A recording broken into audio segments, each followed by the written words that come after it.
காதல் திருமணம் செய்கிறவங்கெல்லாம் அவங்க கட்சி அலுவலகத்துக்கு வந்து செஞ்சுக்கலாமா அப்படின்னு அது பொதுச் செயலாளர் அறிக்கை விட்டிருக்காரு. கேவலமான விஷயம். நான் காதல் திருமணத்தை எதிர்க்கலை. காதல் திருமணத்தில் எத்தனை சட்ட பிரச்சனைகள் இருக்குதுன்னு உங்களுக்கு தெரியுமா? கல்யாணம் பண்ணிக்கட்டும், ஜாதியியலை ஒழிப்பது இந்த சமுதாயத்துக்கு நல்லது, அதெல்லாம் நான் ஒத்துக்கிறேன். உண்மையான காதல் இருந்தால் அதை ஏற்றுக்கொள்வோம். உண்மையான காதலாக இருக்க வேண்டும். செயற்கை காதலாக இருக்கக்கூடாது, உருவாக்கப்பட்ட காதலாக இருக்கக்கூடாது. அந்த கேவலமான விஷயம் தமிழ்நாட்டில் தான் நடக்குது. லைலா மஜ்னு காலத்திலிருந்து காதல்ங்கிறது உண்டு. பல திருமணங்கள் அதில் முடிஞ்சதும் உண்டு, சோகமாக போன காதல் கதைகளும் உண்டு.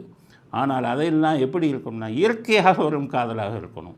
செயற்கையாக காதல் இங்கே வந்ததில் தான் பல விஷயங்கள் இங்கெல்லாம் நடந்தது. அதில் வந்து ஜாதி அபிமானம் அதிகம் இருந்ததுனாலையும் கொலைகள் நடக்குது. இப்போ நீங்கள் நான் சொல்லிட்டீங்கன்னா உங்கள் ஆஃபீஸில் வந்து இது பண்ணோம்னா நாளையிலேருந்து அவங்க ஆஃபீஸில் க்யூவில் நிற்க போகிறான். கல்யாணம் எல்லா இடத்துலையும் பண்ணி வைக்க முடியாது. கல்யாண சட்டங்கள்லாம் அவங்களுக்கு என்னன்னே தெரியலை. அவங்களுக்கு கல்யாணங்கிறது மண்டபத்தில் பண்ணி மண்டபத்திலிருந்து அந்த இதெல்லாம் வாங்கி வரணும். ரசீது.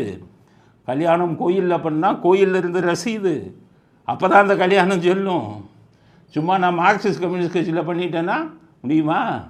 அப்போ கல்யாணம் பண்ணதுக்கு சர்டிஃபிகேட்டு நீங்கள் கொடுக்கணும், இங்கே தான் கல்யாணம் நடந்ததுன்னு.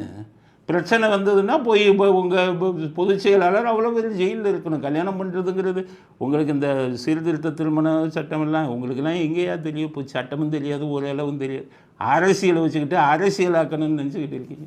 சீர்திருத்த திருமண ஆக்டில் என்ன இருக்குது? நீங்கள் என்னென்ன பண்ணணும், அதை எந்த ரெஜிஸ்டர் ஆஃபீஸில் பதிவு பண்ணணும், இதுக்கு பல சட்டங்கள் இருக்குது. விளம்பரத்துக்காக அறிக்கை கொடுக்காதீர்கள். அதனால் கல்யாணங்கிறது எங்கே நடக்கணும்?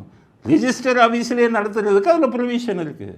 காரணம் சட்டத்தில் அவர்களுக்கு அந்த அனுமதி உண்டு, உங்களுக்கு அந்த அனுமதி கிடையாது.